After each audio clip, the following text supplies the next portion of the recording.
இந்த வசனத்தை உங்கள் சர்ச்சு, நம்ம சர்ச்சில் நான் தைரியமாக பேசுகிறேன், எல்லா சர்ச்சிலையும் பேச முடியாதுங்க. நீ வெளியே போய் சொல்லிடுவாங்க, எனக்கு தெரியும்.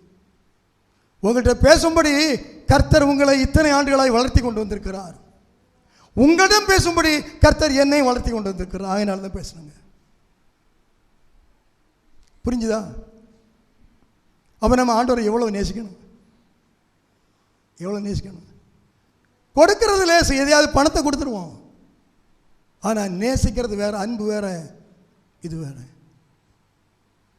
எல்லாத்தோட நேசி சொன்னார். அந்த நேசத்திற்கு நீங்கள் வரணும்னு நான் விரும்புகிறேங்க. நான் வரணும்னு நான் விரும்புகிறேன், நீங்களும் பின்தொடர்ந்து விரும்புகிறேன். அதுக்கு தான் அந்த சபை வச்சிருக்காரு. நேபுகாத்நேச்சாரே, உங்களுக்கு பதில் சொல்ல வேண்டியதில்லை. எனக்கு இன்னொரு இருக்கிறார், அவர் எனக்கு சொல்லி இருக்கிறார், நான் அவருக்கு பதில் சொல்லணும். அல்லேலூயா, அல்லேலூயா. தவறு செய்கிறவன், குற்றம் செய்கிறவன், அதாவது what is actually doing in is practical spiritual life, ஆவிக்குரிய வாழ்க்கையில் அவன் எது செய்கிறான் தெரியுமா உங்களுக்கு? ஒரு தவறு, ஒரு குற்றம், ஒரு தவறு, அதை நான் செய்கிறேனா? சாத்தான் வந்து என்ன செய்யணும்னு சொல்லிட்டு இருக்கான், நான் அதை செய்கிறேனா? ஏன்ட்ட எனக்குள்ள இயேசு இருக்காரு, என் பக்கத்தில் நிற்காரு, அவரை தூக்கிட்டு அம்மா நாங்கள் தூக்கி அறிஞ்சிக்கிட்டு இவனை உள்ள விட்டுறோம். அதான் அர்த்தங்க. எத்தனை பேருக்கு புரியுது? புரியுதா? புரியுதா? மீண்டும் சொல்கிறேன், நான் ஒரு தவறு செய்கிறேன், அதுக்கு அர்த்தம் என்ன தெரியுமா? சாத்தான் நிற்கிறான், அந்த தவறு செய்யப்பா. ஒன்றும் இல்லை, எல்லோரும் தான் செய்கிறாங்கல்ல. வருவோம், வீட்டில் செய்கிறாங்க, எல்லாம் அது தவறு தான், நீ செய்ய. ஒன்றும் இல்லை, தவறு செய்யாமல் இருக்க முடியுமா? நானும் பார்த்தேன், எனக்கு தேவையும் இருக்குது. அந்த தவறை செய்கிறேன்னா என் பக்கத்தில், எனக்குள்ள என் பக்கத்தில் இருக்கிற இயேசு கிறிஸ்துவை பிடிச்சி தூக்கி தூர வீசிக்கிட்டு இவனை உள்ள விட்டுருன்னு தாங்க அர்த்தம். புரியுதா?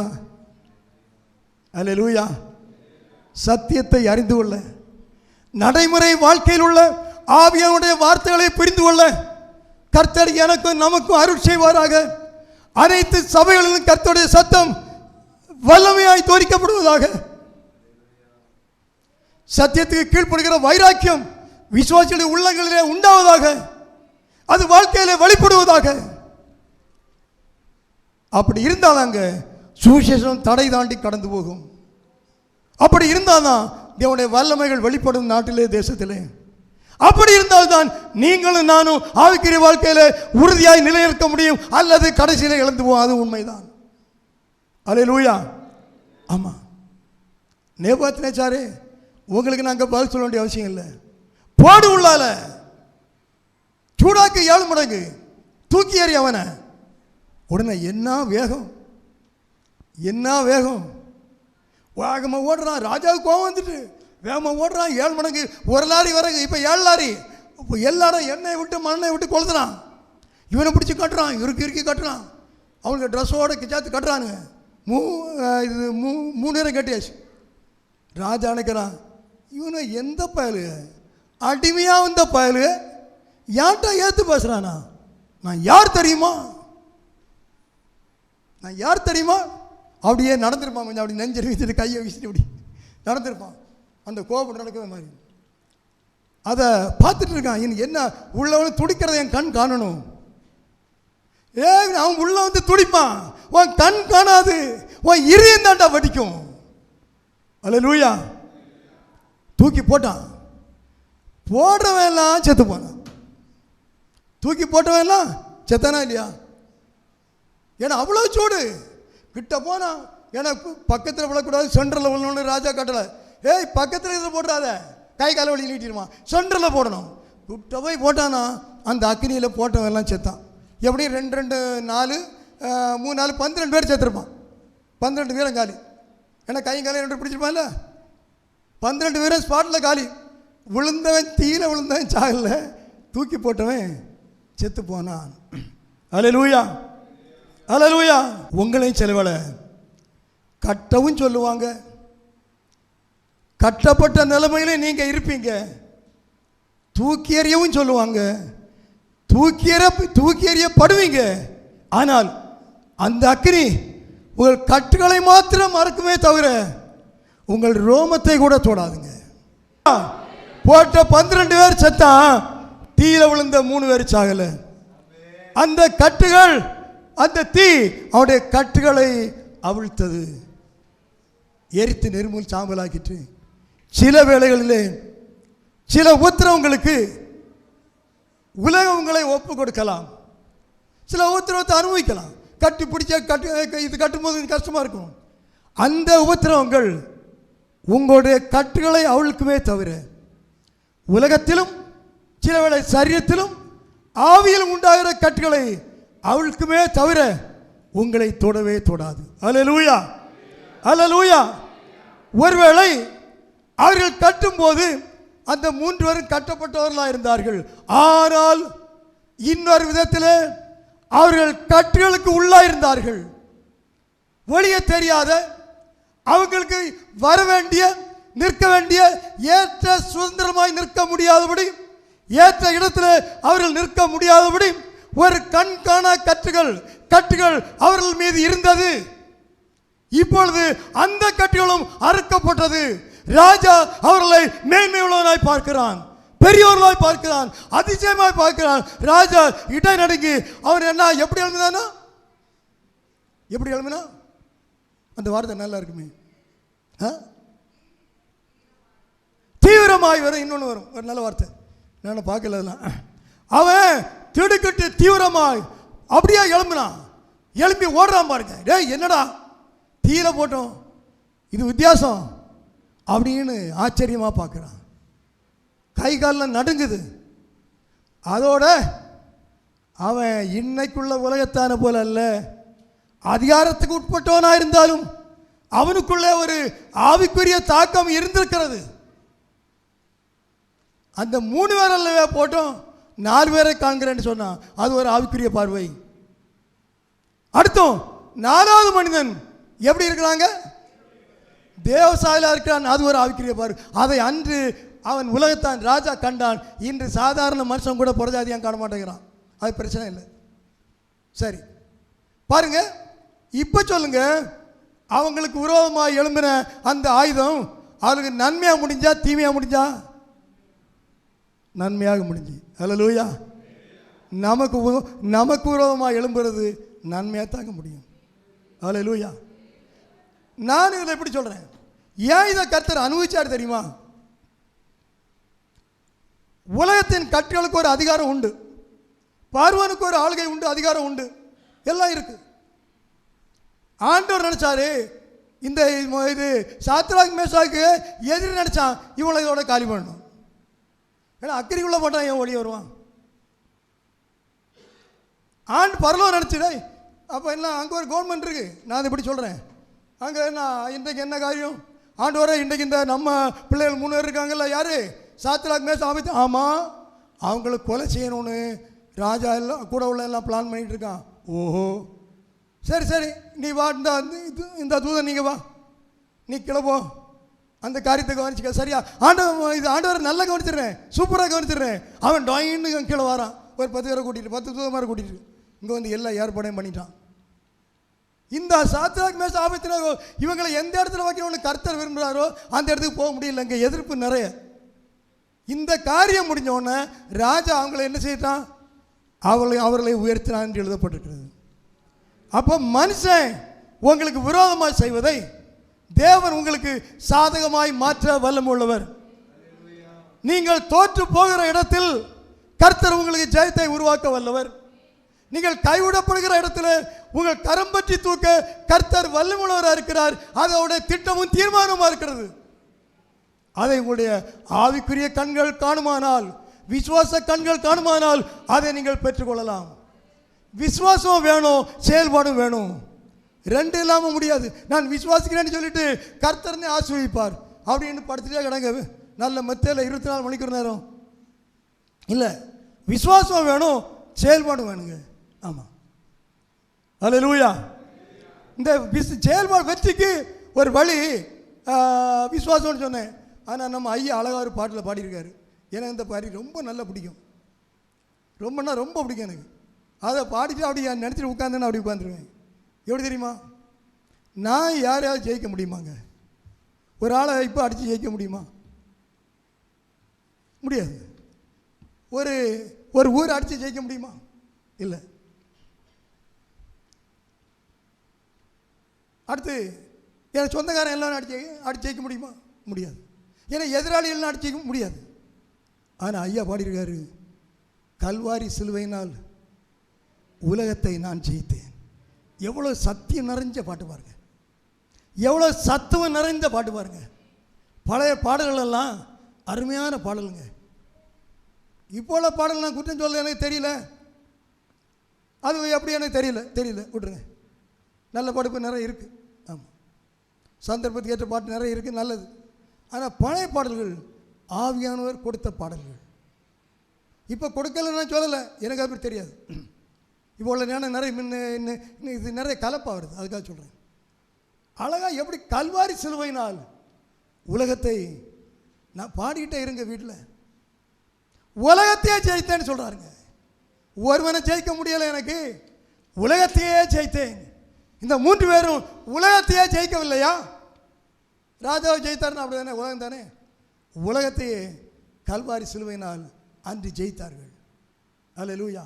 ராஜா காலுக்கு கீழே, தானியேலு ராஜாக்கு மேலே. கர்த்தர் செய்கிற காரியம் நமக்கு செய்ய முடியாது.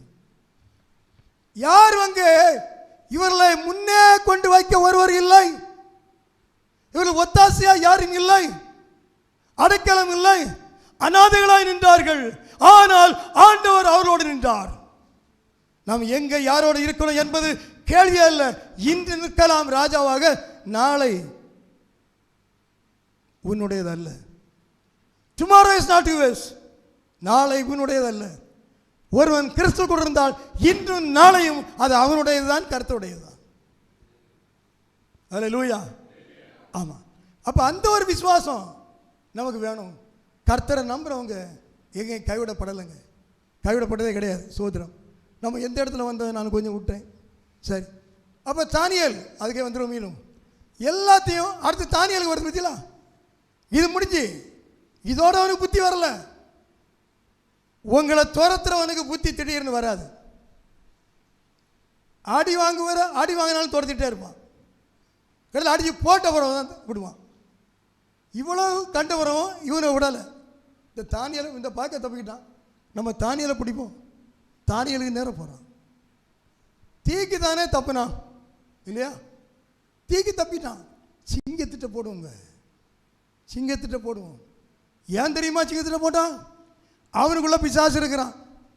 அவனுக்கு தெரியும் நம்ம கூட்டாளி சாத்தான் எப்படி இருக்கான். எவரை விழுங்கலாமோன்னு சுற்றி தெரிகிற சிங்கத்தை போல் இருக்கிறான். வாயை பொழந்துட்டே போகிற சிங்கம் அப்படின்னு அவனுக்கு தெரியும். ஆகையினால சிங்கத்திட்ட போடுவோம், அப்படியே லபக்குன்னு விழுங்கிடுவான் அப்படின்னு சொல்லி போட்டான். என்னாச்சு? போட்டவன் எல்லாம் போனான், அவன் பஞ்சாதி பிள்ளைகளும் போனான், குடும்பமே போச்சு. அதுதான் முன்னால் போட்டவனும் எல்லாம் செத்தான். இப்போ அப்படிதான்.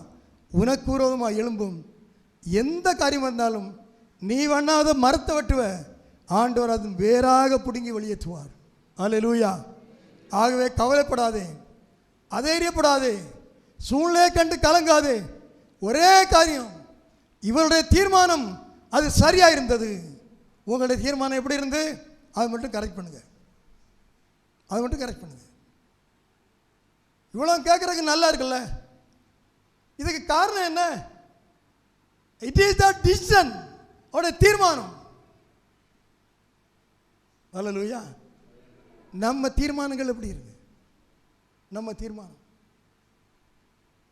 நமக்கு ஒரு சீட்டு கிடைக்குது, அப்போ நான் ஹிந்து எழுதி கொடுத்துட்றேன், கிறிஸ்தவம் இல்லைன்னு சொல்லிடுவேன். உண்டா இல்லையா? இருக்கா இல்லையாங்க? நீங்கள் செய்ய மாட்டீங்க. நான் இங்கே இப்படி இருந்தா எனக்கு அந்த நன்மை கிடைக்காது, அதனால நான் அப்படின்னு சொல்லிடுறேன். ஆண்டவரை மறுதலிக்கிற அனுபவம் நம்முடைய வாழ்க்கையில் உண்டோ? நான் ஊழியத்துக்கு வந்த ஆரம்ப நாட்கள் ஏன்னா என்ன யாருன்னு தெரியாது. அப்போ யாருன்னா பிரதர் நீங்கள் யார்? நான் வந்து ஊர் இது கண்ணாடி சீட்டு ஒரு எஸ்டேட்டில் வேலை பார்த்துட்டு இருந்தேன், இப்போ கொஞ்சம் பிஸ்னஸ் பண்ணிகிட்டு இருக்கேன்னு சொல்லுவேன். எப்படி உங்கள் ஊர் யாருன்னு கேட்டால் ஆரம்பத்தில் ஐயா நான் எஸ்டேட்டில் இருந்தேன், அப்புறம் கொஞ்சம் பிஸ்னஸ் எல்லாம் பண்ணிகிட்ருக்கேன், இப்போது ஆசிரியப்படுத்தில் இருக்கேன். நான் ஊழியமும் செய்துட்ருக்கேன். ஆரம்பம் ஏன்னா ஊழியக்காரன்னு சொல்ல எனக்கு நான் அதை எப்படி சொல்கிறது பக்கம் இது, அதாவது எனக்கு அது உள்ள ஒரு நிலை இல்லை. ஊழியக்காரன் நான் இப்போவும் சொல்ல மாட்டேன், நான் பாஸ்டர் நிலைகளை சொல்ல மாட்டேன். ஏன்னா பாஸ்டர்னா அது உள்ள சில தகுதிகள் இருக்குது வேதத்தில், அது இருந்தால் தான் சொல்லுவேன், அதில் சொல்ல மாட்டேன். வெள்ளை சட்டையும் போட்டு மீசை எடுத்தோடனே பாஸ்டர் கிடையாது நான். அப்போ எனக்கு அப்போ என்னென்னா இப்படி இல்லை, பாஸ்டர்னு சொல்கிறதுல கொஞ்சம் ஒரு மன உளைச்சல், கிறிஸ்தவன்னு சொல்கிறதுல ஒரு மன உளைச்சல், நான் பெந்தைய கோசுக்காரன்னு சொல்கிறதுல ஒரு மன உளைச்சல் இருக்கா? இனி குடும்ப காரியங்கள் வரும்போது பிள்ளையை கட்டி கொடுக்கறதில்ல நானே என்ன சொல்கிறேன், நான் கிறிஸ்டியன்ஸு கொடுக்காதுங்க, ஆர்சி கொடுக்காதுங்க, மற்ற கிறிஸ்டியன் டினாமினேஷனாக கொடுங்க. இப்போ என்ன சொல்கிறேன், ஆர்சியாக இருந்தாலும் சில பிள்ளைகள் ரட்சிக்கப்பட்டிருக்கும் கொடுங்க, அல்லது எடுங்க ரட்சிக்கப்பட்டவங்கன்னா நல்லா புரிஞ்சுடுங்க. ஆனால் ஒரு வேலைக்கு வேண்டி ஒரு கல்யாணத்துக்கு வேண்டி போகிறோம், ஆனால் நம்ம விசுவாசத்தை புறக்கணிக்கிறோமா, புறக்கணித்து போகிறோமா, ஆபத்து. புரியுதா? நம்ம வாழ்க்கையில் சில குறிப்பிட்ட சந்தர்ப்பங்கள் வரும். அப்போ தான் நம்ம இப்போ சர்ச்சில் ஒரு ஃபேமிலி இருக்குது, அவங்க சிஎஸ்ஐ பேஸ்ட், நான் யாரை சொல்ல விரும்பலை, எவ்வளோ பிரச்சனை வந்து அந்த சிஎஸ்ஐயில் ஸ்கூல்ஸ் எல்லாம் இருந்து வேலையும் வந்தாங்க. நீ இங்கே வந்துரு, குடும்பமோ பஞ்சம், நீ இங்கே நீங்கள் வந்தீங்கன்னா உனக்கு இந்த ஸ்கூலில் வேலை கிடைக்குமில்ல, வேண்டாம் சாமி எனக்கு வேலை வேண்டாம். அல்லேலூயா. அது கவர்மெண்ட் ஏரியா அந்த காலமே, பக்கத்தில் வீட்டில் போயிட்டு மத்தியானம் சாப்பிட்டு போயிடலாம், வந்துட்டு உனக்கு வேலை தரோம். வேண்டாம் ஐயா நான் ஒரு விசுவாசத்தில் போயிட்டேன், எனக்கு உங்கள் உதவி போதும். எத்தனை பேர் சொல்லுவீங்க? ஸ்தாபனத்தையே விட மாட்டேங்கிறீங்களே, பழைய ஸ்தாபனத்தை கரெக்ட் பண்ண வேண்டிய இடத்த கரெக்ட் பண்ணுங்க, அமைதியாக பேசுங்க, சாட்சியாக பேசுங்க, சாட்சி வழங்க பேசுங்க, அமைதியாக செயல்படுங்க, யாரையும் குற்றம் சொல்லாதுங்க, சாட்சி வழங்க செயல்படுங்க. ஐயா நாங்கள் சிஎஸ்சிஎம் தப்பாக சொல்லலை ஐயா, நல்லது, எங்களோட நல்லது.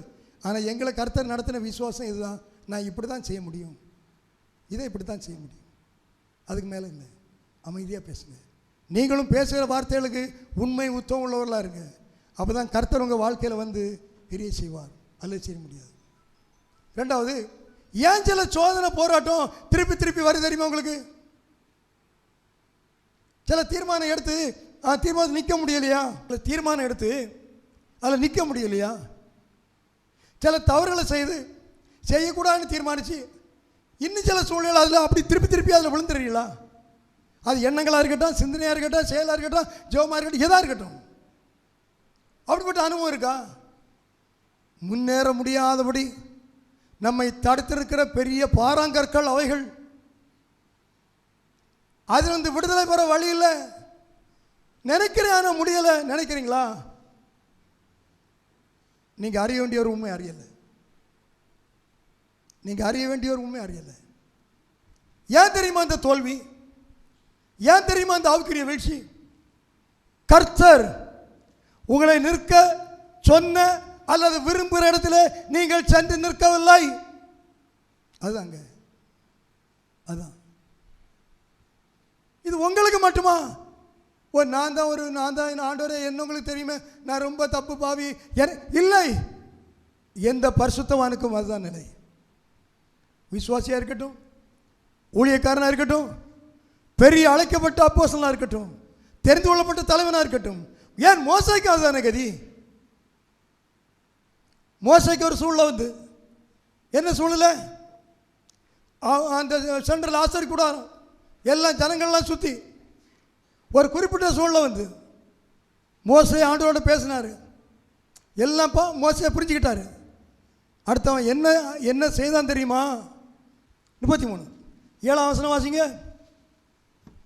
யாத்திராகமம் 33 மோசே கூடாரத்தை பெயர்த்து அதை பாளையத்துக்கு புறம்பே தூரத்திலே போட்டு அதற்கு ஆசரிப்பு கூடாரம் என்று பெயரிட்டான். கர்த்தரை தேடும் யாவரும் பாளையத்துக்கு புறம்பாக ஆசரிப்பு கூடாரத்துக்கு போவார்கள். மோசே எவ்வளவு பெரிய மனுஷன், ஆனால் அவன் விரும்புகிற இடத்திலே அவனால் நிற்க முடியவில்லை. அவன் சேவை செய்கிறான் ஜனங்களுக்கு. பாளையம்னா அந்த ஊர் மக்கள், ஊர் நடுவில் இருந்து என் மக்களுக்கெல்லாம் சேவை செய்யணும் அப்படின்னு சுற்றி செய்கிறான். என் மக்கள் ரொம்ப நடக்கக்கூடாது, கிட்ட வந்துடணும், நான் எப்போ அவசரத்துக்கு போகணும், சென்ட்ரல் நான் இருப்பேன், சுற்றி இருங்க. பல காரியங்களை சாதிக்கிறான். ஆனால் ஒரு சில காரியங்களில் அவனுக்கு தோல்வி. அப்பதான் அவனுக்கு தோல்வினா ஜனங்களுக்கு பிரச்சனை, அது அவனுக்கு பிரச்சனை. அதுக்கு பிறகுதான் கர்த்தரோட பேசுறாரு. அவன் என்ன செய்யறான் பாருங்க, புரிஞ்சுக்கிட்டான். இந்த பிரச்சனைக்கெல்லாம் காரணம் என்ன, என்னுடைய தோல்விகளுக்கெல்லாம் காரணம் என்ன, இதுதான் காரணம். நான் இவங்களோட ஒண்டி இருக்கிறேன், இவளுக்கு காரியங்களோடு நான் நெருங்கிய தொடர்பு, இவங்க குடும்ப உலக வாழ்க்கைக்குள்ளாய் என்னை பிணைத்து கொண்டிருக்கிறேன். நான் தேவனோடு பிணைக்கப்படவில்லை, இணைக்கப்படவில்லை. தெரிந்து கொண்டான், தெளிவுண்டானது, அறிந்து கொண்டான், அறிவுண்டானது. ஆசரிப்பு கூடாரத்தை மாற்றினான். தூக்கடா இல்லைன்னு சொன்னான். ஐயா எதுக்கு தூக்க, எல்லாத்தையும் பேர்த்தான். எங்க போட்டா, பாளையத்துக்கு வெளியே தூரத்தில் போட்டு பாருங்க. அதை நீங்க ஆங்கிலத்தில் ஃபார் ஆஃப் அப்படின்னு இருக்கும். ஃபார் ஆஃப், ஃபார் இல்லை, ஆஃப் இல்லை, ஃபார் ஆஃப், மிக தூரத்தில் போட்டான். அந்த தூரம் எவ்வளவு? பாளையத்தில் உள்ள ஊரில் உள்ள எந்த மக்களுடைய எந்த தேவையில்லாத பிரச்சனையும் இவனுக்கு இடையூறாக இருக்கக்கூடாது. தேவனோட உறவுக்கு இடையூறாக இருக்கக்கூடாது. குறிப்பிட்ட காலம் தேவனோடு மனுஷனோடு அவன் இருந்தான், மனுஷனோடு இருந்தான், தேவனோடு மனுஷனோடு இருந்தான். இப்போ சொன்னார், மோசே நீ என்னோடு இருக்க வேண்டியவன், நான் உன்னோடு இருக்க விரும்புகிறேன், ஆகையினால் நீ என்னோடு இருக்க வேண்டியவன். நீ ஜனங்கள் மத்தியில் இருந்தால் நான் உன்னோடு இருக்க முடியாது. இது விசுவாசிகளுக்கு எடுத்தது, ஊழியங்கள் உள்ளவங்களுக்கு எடுத்தது, விசுவாச வாழ்க்கையில் சில விஷயங்களை பொருந்தும். நான் உன்னோடு எப்பொழுது இருக்க வேண்டும், ஆகையினால் நீ உன் வாசஸ்தலத்தை மாற்று, இடத்த மாற்று. சில வேளை நம்ம ஜீவியத்தை மாற்ற வேண்டியிருக்கும், சில வேளை நம்ம நண்பர்கள் தொடர்பிலிருந்து மாற வேண்டியிருக்கும், சில வேளை நம்ம குடும்ப தொடர்புகளிலிருந்து மாற வேண்டியது இருக்கும். தூரம் போடுப்பான். தூரம் போட்ட உடனே என்ன நடந்து தெரியுமா? மோசே போகும்போது கர்த்தர் முதல்ல பேசுவார், மோசே மோனே உள்ளவாடா. அல்லேலூயா, அல்லேலூயா. தேவனோடு நெருங்கி வாழ முடியும், தேவனுடைய உறவிலே உறுதியாக இருக்க முடியும், தேவனுடைய முகத்தை தரிசிக்க முடியும். அங்கே மோசே முகமுகமாய் பேசின மோசன்னு எழுதியிருக்கு. ஏன் நீங்கள் தேவனை ஒருவன் கண்டதில் இருக்குது, நம்ம ஆர்குமெண்ட்டுக்கு போக வேண்டாம். ஆண்டவரே காட்டுங்கப்பா. ஐயா எப்படி பண்ணாரு? உம்முகம் பார்க்கணுமே, உம்மழகை ரசிக்கணுமே, உம்முகம் பார்க்கணுமே, உம்மழகை ரசிக்கணுமே, உம் நாமம் கூறணுமே, உம் நாமம் கூறணுமே, உம்மை நான் ஆராதிக்க, உம்மை நான் ஆராதிக்க, எனது மணவாளனே, என் இதய ஏக்கமே, இனியவரே ஏசையா, உம்மைத்தான் தேடுகிறேன், இனியவரே ஏசையா, உம்மைத்தான் தேடுகிறேன். என் வாயின் வார்த்தையெல்லாம் ஏற்கனவாய் இருப்பதாக, என் வாயின் வார்த்தையெல்லாம் ஏற்கனவாய் இருப்பதாக, என் என் இதய எண்ணமெல்லாம் உகந்தனவாய் இருப்ப இருப்பதாக, உமக்கு உகந்தனவாய் இருப்பதாக எனது மணவாளனே. என் இதய ஏக்கமே இனியவரே ஏசையா,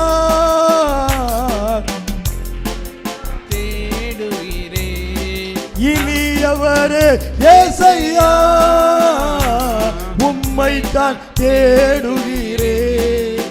நான் பார்க்கும் பார்வையெல்லாம் ஏத்தனவாய் இருப்பதாக, நான் பார்க்கும் சத்தப்படுங்களேன், ஏத்தனவாய் இருப்பதாக, நான் நடக்கும் பாதையெல்லாம், நான் நடக்கும் பாதையெல்லாம் உகந்தனவாய் இருப்பதாக, உமக்கு உகந்தனவாய் இருப்பதாக எனது மணவாளனே. என் இதய ஏக்கமே இனியவரே இயேசையா,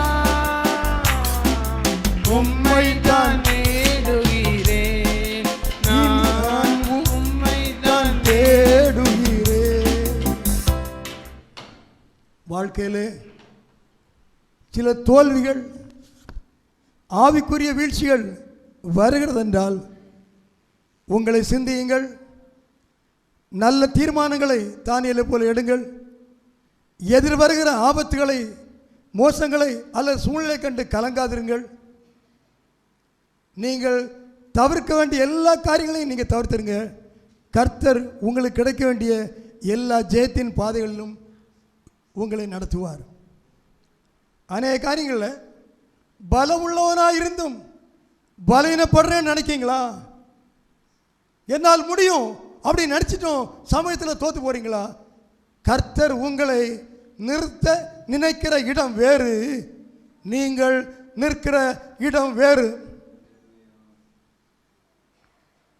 அது யார் பாருங்கள் தீமையான இடம் அல்ல, தவறான இடம் அல்ல. ஆனால் கர்த்தர் உங்களுக்கு அனுமதியாத இடம் அது. கர்த்தர் உங்களை நிறுத்தி அழகு பார்க்க வேண்டிய இடம் வேறு, ஆனால் நீங்கள் நிற்கிற இடம் வேறு. அந்த இடத்தை மாற்றாதவரை நீங்கள் வாஞ்சிக்கிற ஆவிக்குரிய விடுதலை உங்களுக்கு சிலவளை இல்லாமல் போகும். ஆண்டவர் பயன்படுத்துகிற அந்த அதிகாரமும் நீங்கள் பெற்றுக்கொள்ளாதவர்களாய் போகலாம். இது உங்களுக்கு எனக்கும் தான். கர்த்தர் வைத்த இடம் என்னை எப்படி நிற்க சொல்லுகிறார், என்ன தீர்மானங்கள் எடுக்க சொல்லுகிறார். நான் தோற்று போவதற்கு காரணம் என்ன? நான் தோற்கிற வேளையிலெல்லாம் கர்த்தர் என்னை தூக்கி விடுகிறார், தாங்கிக் கொள்கிறார், அது வேறு. ஆனால் ஏன் இந்த தோல்வி, ஏன் இந்த வீழ்ச்சி? நினைக்கிற காரியத்தை ஏன் சாதிக்க முடியல? கர்த்தர் உனக்கு ஜெயம் வரும்படி உன்னை நிறுத்த விரும்புகிற இடம் வேறு. அது எந்த மனிதனுடைய கண்களிலும் படாது. ஒருவேளை உன் கண்ணிலும் அது இதுவரை படவில்லை. அது நீ அமர்ந்திருந்து அதை கண்டு கொண்டு அதை பற்றி கொண்டால் உன்னை அதிகமாக பலப்படுத்தும். உனக்கு எதிராக இருந்த எல்லாம் உன்னை விட்டு ஓடி போகும். தூதர் கணம் உன்னை சூழ்ந்து கொள்ளும். நீ பாடல் பாடிக்கொண்டே நீ முன்னேறுவாய், தேசத்தை அசைப்பாய்.